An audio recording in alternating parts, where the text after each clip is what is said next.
Hi, thank you so much for joining us today. This is our third episode of Industry.live, and we are really excited to have Ernie join us. He is an amazing human being. He has a ton of knowledge on AI and a company which is called Predict Now that focuses on corrective AI. Ernie will obviously tell you more about it, but Ernie has also written six amazing books published by Wiley, and it's really amazing to have Ernie talk to us.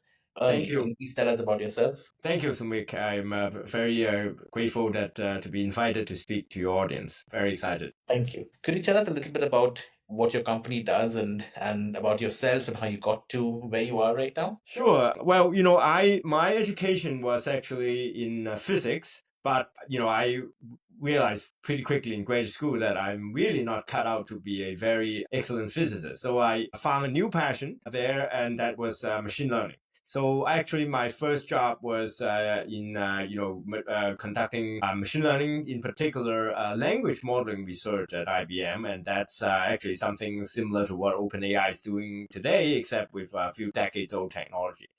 While at IBM, I find many of my colleagues, very brilliant scientists, move on to do quantitative trading at a hedge fund. And that also piqued my interest. And so that's how I got into working in the intersection between AI and asset management for the last few decades. And I really have never left. It's a very fascinating area, and especially in light of the recent development in generative AI and so forth. It's a privilege to be, sort of at a front or second row seat, maybe not front row, but second row seat in this AI revolution that really touches every vertical, every industry. And so I just talk a bit about my career path. After IBM, I went on to Morgan Stanley's AI lab, and that's my really first introduction to the financial industry, and then went on the proprietary trading group at Credit Suisse and a number of different hedge funds. And in 2011, I started my own hedge fund, a quant fund called QTS Capital Management. That amazingly survived until today. It shocked me more than anybody else that a hedge fund can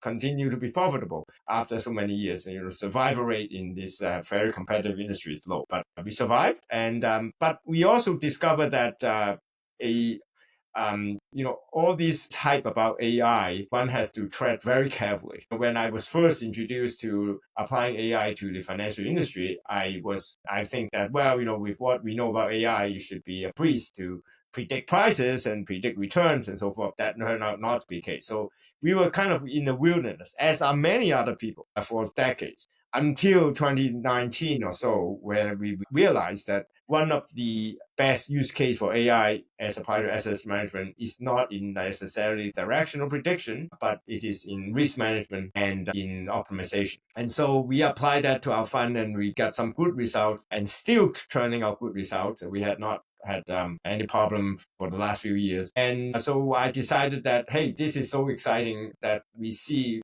real benefit from applying AI to asset management. So I started a new company called PredictNow.ai. And I hired the CEO to continue running the hedge fund, which continues to do well. But my focus really is on commercializing this technology that we have applied successfully to running a hedge fund. And so that other fund managers or professional traders, asset managers can benefit. That's awesome. So, what does corrective AI do, which is the essence of Predict Now? So Corrective AI is really about risk management. But to be very precise, we are, instead of trying to predict the direction of the public market, which frankly, trillions of dollars of assets are trying to make that same prediction, instead, we are trying to predict whether the trading strategy that you already have developed or the portfolio that you are already holding will be profitable. That turns out to be an easy task. And the reason it's easy is because you are the only one that are trying to predict that. And even if other people can predict the profitability of your strategy successfully, there's no arbitrage. They cannot, because they don't know your strategy, they cannot do anything to profit from that prediction. Whereas you are the only person that can benefit. For example, if you see that the strategy is going to lose money, you have the option of not to run it.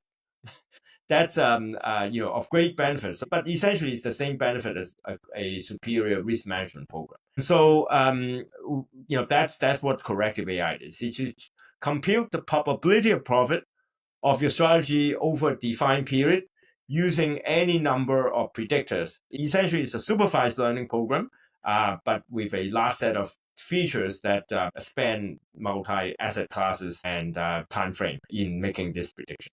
So is it only for institutional investors, or is it going to be available to retail investors at some point? Well, in principle, it's a very easy program to write. We have described it pretty much fully in our white papers. It's a simple supervised learning program. Perhaps the most value we add are actually in the predictors. So we have more than 600 predictors that we have created for multiple asset class, for multiple time frames, as high frequency as millisecond tick data, as low frequency as quarterly macroeconomic data, and so forth. So these data are actually the most expensive part to engineer. While any retail trader can easily come up with a supervised learning program, you can ask ChatGPT to write a program for you. In fact, recreate the 600 predictors are not a easy task, and especially to get their daily updates, it's quite an engineering problem. So we believe that this product is most suited for a small and medium-sized hedge fund. But for individual trader, obviously there are individual traders that are trading making 7-digit a year. That the rare individual traders can be very profitable, and of course they would be able to afford such a product. But otherwise, generally, we are targeting the small, medium-sized hedge fund. So if you take a step back and talk about what you're seeing in the financial services industry, what are your insights or observations about the use and application of AI or resistance to AI, if any? Well, there is a large degree of skepticism towards AI in asset management, and that's very understandable. You might even call it reasonable. And one of the major complaints about applying AI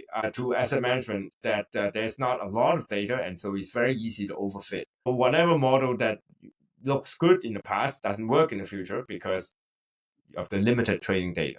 Another reason that people were resistant is because of regime change. You might train your model in a bull market, well, it won't work on a bear market. You might train your data in a very volatile market, it won't work in a very flat market. So to make a model that is adaptive to regime is no easy matter.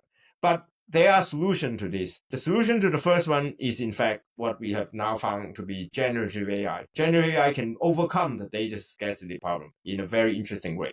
And then the other one is basically find as many factors as possible. Because what is regime? Regime is basically the prominence of some factor over the others. There are time-varying strengths in these factors. If you do not include this factor in a model, like a lot of simple quantitative trading strategies, they have a very limited number of factors or predictors that they use for your model. Well, obviously, it looks like regime change because it looks like, why is my trading strategy losing money?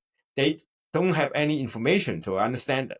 But if you're collecting information about the whole macroeconomic and market environment, like us, 600 plus variable, or maybe you can collect 1,000 variable, some of this variable can explain the underperformance of the strategy. In that case, there's no regime change because the regime is now this high dimensional space of, let's say, 1,000 variable.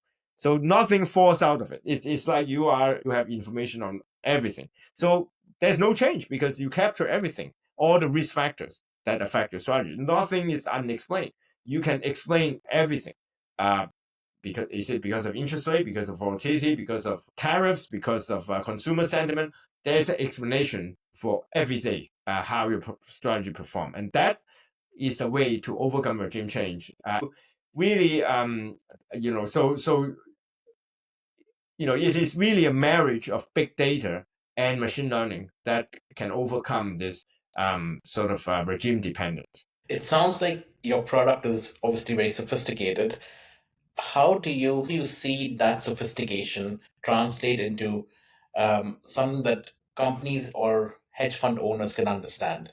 Do you find that they understand your technology and your model easily, or do you find it requires them to come with an open mind and for you to do a lot of presentations and meetings to explain what's going on behind the curtain? Well, I think that this corrective AI solution is fairly easy to understand for a lot of asset managers. They understand the notion of the probability of profit. This is a very simple concept. They also understand my idea of measuring as many risk factors as possible and using machine learning to use these risk factor as an input to predict the probability of profit. That is a fairly simple solution, and we don't have a lot of difficulty explaining it. We also have an optimization product called conditional portfolio optimization. That's another solution. That requires a bit more explanation because it is truly a unique methodology. We have written a white paper about it, but it's not the standard way to optimize a portfolio.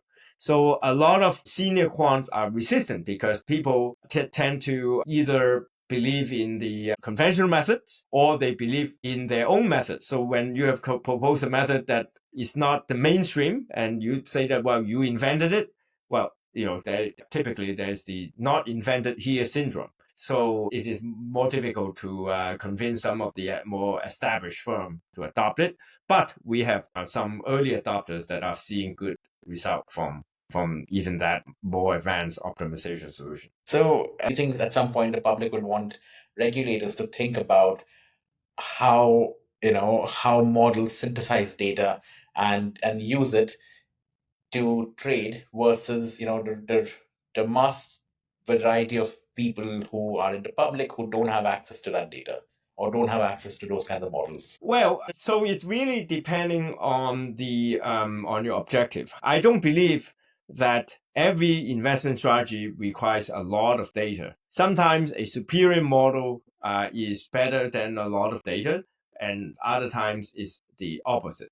We are in the business of getting as much public data as possible and use that to assist other managers. But ultimately, the keyword is assistance. Alpha capture is done by the asset manager themselves, and oftentimes it doesn't require a lot of data to run a alpha capture model. It is our extensive set of data is merely used for improving that model and avoiding particular risk factors, avoiding particular regimes that might be unfavorable to the strategy and so forth. So I would say that nobody should stop trading just because they don't have access to all this data. They just should perhaps improve their strategy instead. So conventionally, when people sort of go to a retail investment advisor, one of the advices that people get is, invest in EFTs and invest in EFTs that, benchmark an index, for example. Mm-hmm. They have low cost and they are usually going to outperform the market because no one knows better than, an EFT.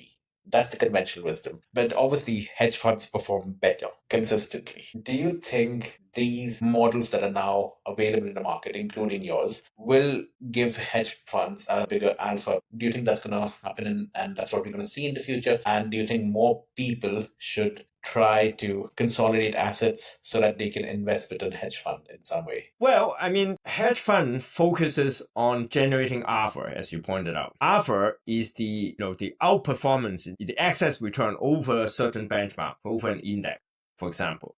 But there's another aspect. Of course, by generating alpha, we don't want it to 1 year you have a 10% alpha, another you have a minus 5% alpha, and so forth. So we also want consistent alpha. So that comes to the other metric of a hedge fund, which is the Sharpe ratio, which is the consistency of the alpha or information ratio, whatever the case may be. Now, it's not always easy to find hedge funds that generate high Sharpe ratio or consistent alpha. It's actually quite difficult. So, when the conventional wisdom says that, well, passive investing is better, it's still true for the average investor, because how is the average investor going to pick the right hedge fund manager? I mean, it's not an easy task. You cannot just look at past performance. You actually have to quite certain degree of sophistication to drill down on the hedge fund's manager, their risk management, their and the kind of exposure they have. It's just investing in a hedge fund can be quite a time consuming operation as compared to investing in markets. So generating that alpha is not a simple task. And there are majority of hedge fund doesn't, as I mentioned at the outset, doesn't have a long survival lifetime. So I would say that for the average investor, index investing is as good as they come. But if you are a high net worth individual and you have the sophistication to pick the correct hedge fund, for sure you would be able to enjoy this excess return. But they don't come cheap easily. Is my point. Okay, that makes a lot of sense. hedge funds are obviously sophisticated. They're always chasing an alpha. They're always chasing better returns and more sort of reliability on the bets that they make. For other players in the financial services industry, what do you think about AI adoption? Well, I mean, if the generative AI or more specifically large language models have certainly enabled more traders, and we are pre-qualifying this group of people to say they are traders already. We are not talking about just casual investor. It allow a lot of these traders to become better traders or become more systematic traders, because now you don't need to be a superb programmer in order to turn your ideas into a algorithmic trading strategy. My latest book explain some example. So, certainly it makes it more productive for an individual trader, and they can, suggest new strategies. They can improve your existing strategy. They can write programs. So it is really a great tool to improve trading. But I don't know that it is good enough that any retail investor can ask ChatGPT to create a strategy out of thin air and then make money day in and day out. As you can pretty much bet that they actually won't happen, because if it's so easy for everyone to ask ChatGPT to find alpha, well, that alpha will disappear overnight. So, it still depends on certain unique insights that is not available by just sucking up all the information in the open internet. So I would say that, this is best used as a tool if you are already a trader. But if you are not a trader, you should not rely on AI to become a trader. You should learn to become a trader the traditional way before using AI, is my point. So, right now, a lot of people in a variety of industries are very worried about job security. They're very worried that AI is going to take their job. In the financial services industry, the hedge fund space, what kind of jobs do you think AI can or will replace? And what kind of jobs do you think AI has no chance of replacing? It sounds like you already have some thoughts on it, because you just said you don't use AI to become a trader overnight. So, what are your thoughts on that? Well, I would say that the low level programmer job will be thinning out. A lot of the traders, let's say discretionary traders, who originally would need to hire a programmer to turn their ideas into a algorithmic strategy. Now you can pretty much ask ChatGPT to do it, although you might still want to hire a senior consultant to look over it, right? I mean, it's not necessarily right,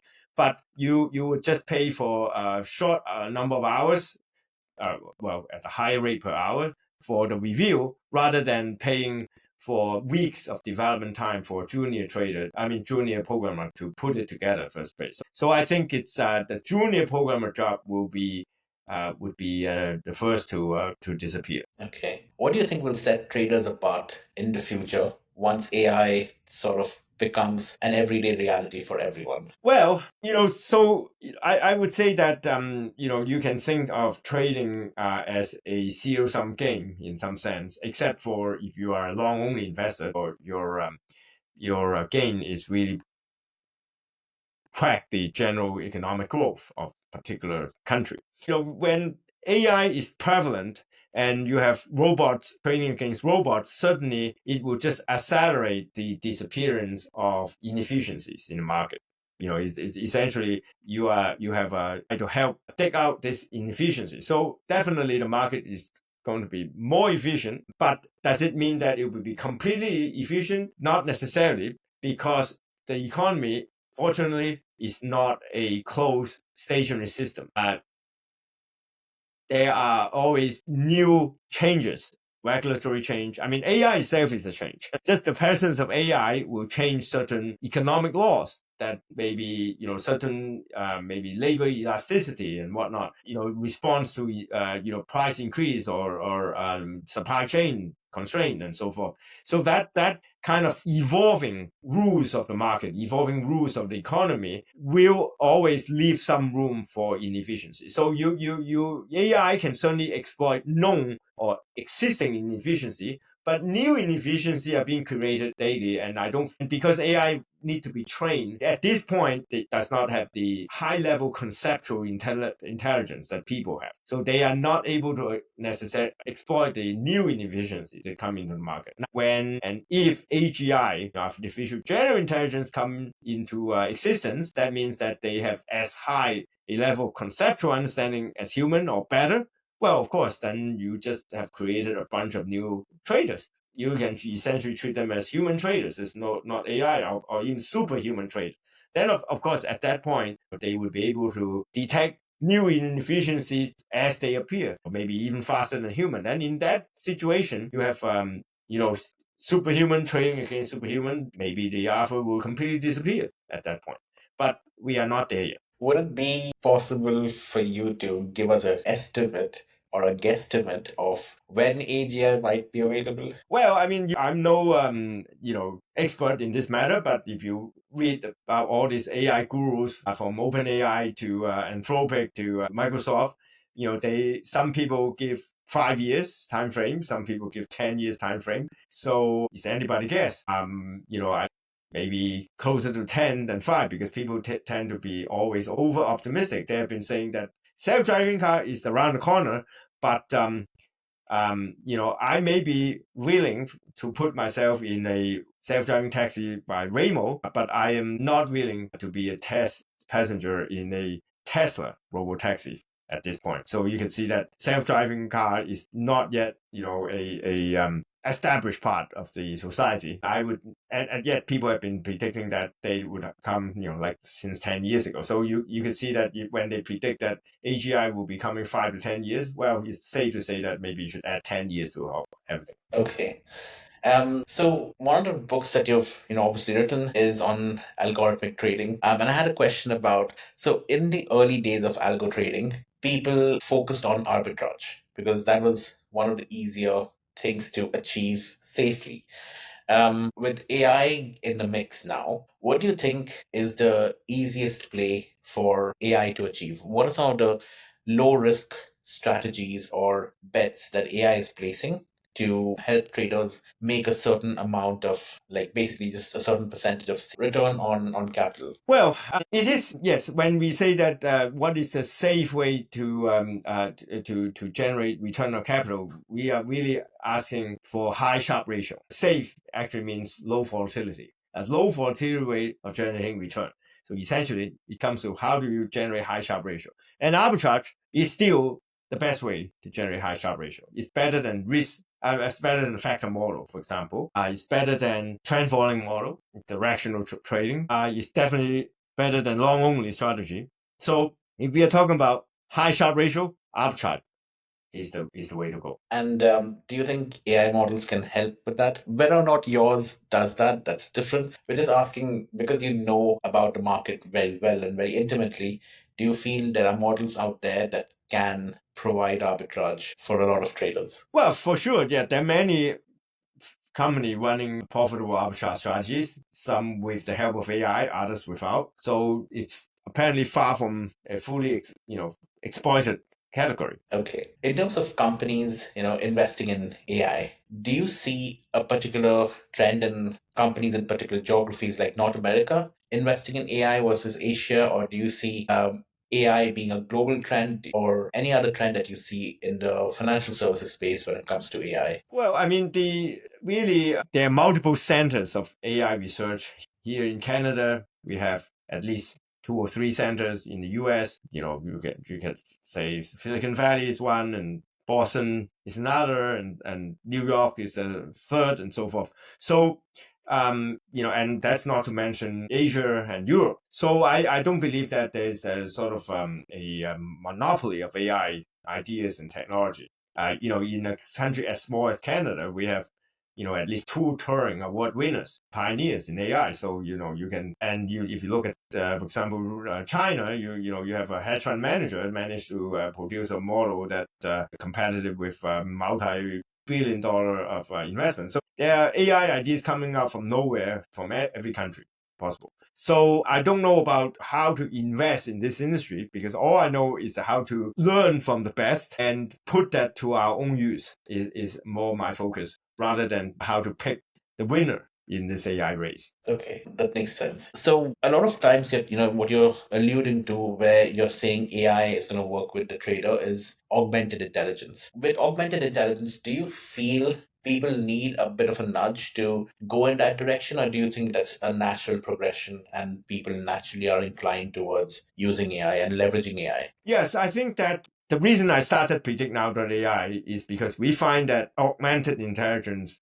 does work, and we call it corrective AI. And a lot of other firms that I know of are using that as well successfully. So I think it is a sort of a well-established use case of AI in asset management. It's not optional. It's almost a must-have for every successful firm to incorporate this AI as an augmented intelligence.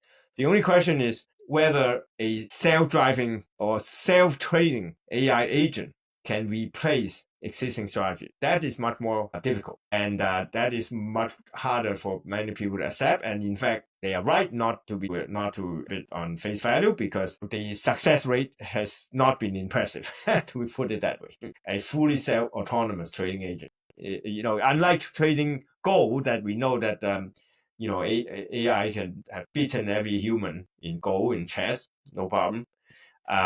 But in trading, that's hardly the case. They're right to be skeptical, and we don't know the day that they will that the machine will truly replace human. But let's assume that that's the same day that AGI will take over everything. So 20 years, I say. As an AI innovator, what are some of the things that you keep thinking about, and what are some of the challenges you're currently facing? Well, I mean, you have touched on many of the issues that I constantly think about. For example, what jobs that it would replace, whether there will be any arbitrage opportunity left when we reach AGI, and what should we do? So AI on one hand has given us superpower, given everybody superpower to do their job better, faster, and at the same time, it also enables much stronger competition, because you're now competing with everybody who has the same superpower. So perhaps one has to find a direction to apply AI where you don't have a zero-sum game. So you can imagine, well, if I apply AI to eradicate disease, it's not a bad idea to have a lot of people applying AI to this field, and so diseases are eradicated faster. If you are thinking of using AI to, let's say, uh, reverse climate change, well, that's it's not a competitive activity. The sooner we get gold, better, and so forth. So one really want to think about how AI can be put to use in a field in some sense that is long only and not a market neutral strategy, a direction where it is not a zero sum game that will promote total economic growth. So that's something that I think about. Other times, I'm really focusing on learning from all these advances and applying it to the mundane problem of improving our trading strategy, because that's our job, our livelihood in front of us. And a lot of these ideas that are created outside of asset management have not really been absorbed by the asset management industry, because they are just they got created too fast, and they are rather farther afield than what we are used to. So a lot of the ideas are, and I went to a lot of conferences. Only some of the top funds are really keeping pace with the velocity of AI creation right now, and the rest of us are all just kind of playing catch up. And some of us are not even aware that we need to catch up. They are just, really looking at the conventional AI, not generative AI.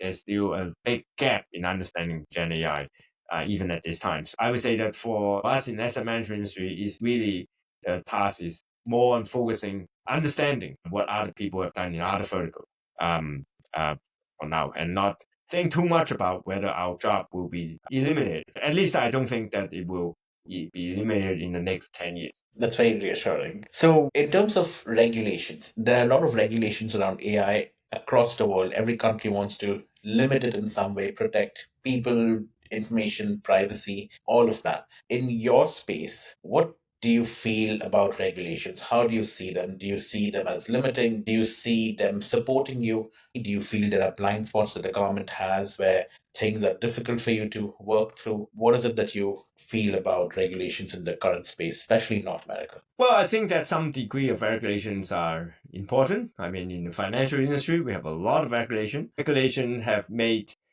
it safer for investors to invest in hedge funds. We welcome a certain degree of it, so that industry as a whole can grow without turmoil, and with more trust in the industry. if AI requires, want to really be embedded in everyday life of everybody, they need to be regulated, just like banking. In banking industry is regulated, medical industry is regulated, financial industry is regulated, and so why shouldn't AI be regulated? I mean, if AI would touch all of life, just like our banks would, our doctors would, and our investment managers would, obviously, it should be regulated. That's great. So when you speak to, obviously hedge fund leaders, you also, you mentioned going to conferences. All of the people that you speak to, who do you feel understands AI the most, and who do you feel, still struggles to come to terms with AI? Well, I won't name names because a lot of these conferences actually have a rule that we should not name their names.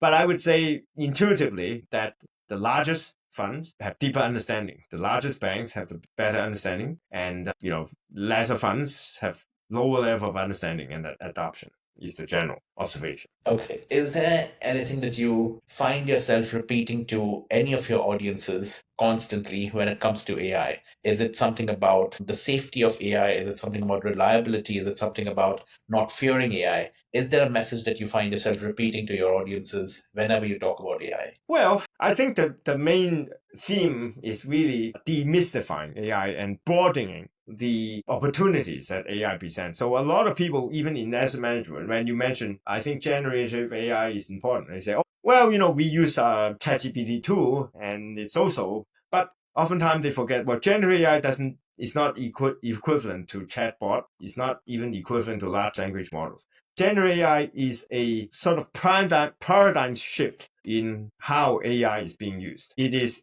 kind of a higher level of AI than what we are used to, namely supervised learning. And that's actually the theme we try to emphasize in the book. Don't think of generative AI as being equivalent to large language model. It is not. It is a much broader probabilistic framework, and that can be useful to any data, including financial data and time series data. And that is the view that I find oftentimes I need to repeat and emphasize because it's not actually widely appreciated in the industry, even at this day and age. I think it makes a lot of sense for you to say that. It's something I've been hearing from different speakers across different industries. If you had to give one piece of advice to business leaders in the financial services space, what would that be? Well, I would say that really the first question we can ask a very intelligent AI agent is exactly what product we should focus on creating, what vertical we should focus on exploiting that is underexploited by AI. So it's kind of a self-referential question. What is the question that we should ask? What is the area that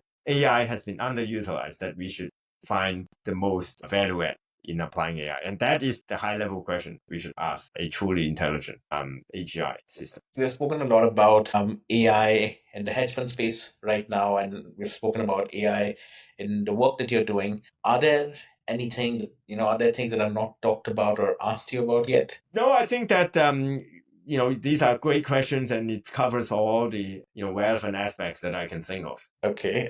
Well, before we conclude our session, is there any advice you have for young professionals in their careers trying to figure out where they need to go with AI?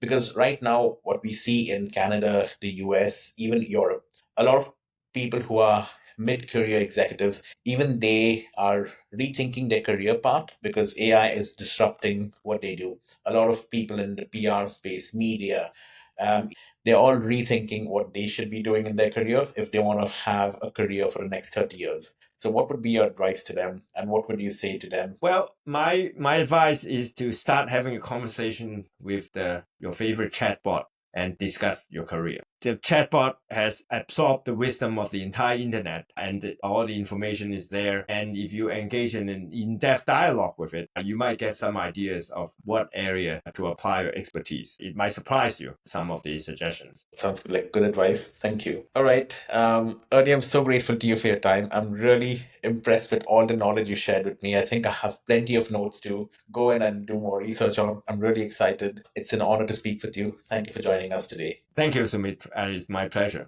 All right. Thank you everyone for joining us today. This was the third episode of Industry.live. Send us your feedback and thoughts and suggestions, and we'll come back to you with another episode very soon. Thank you.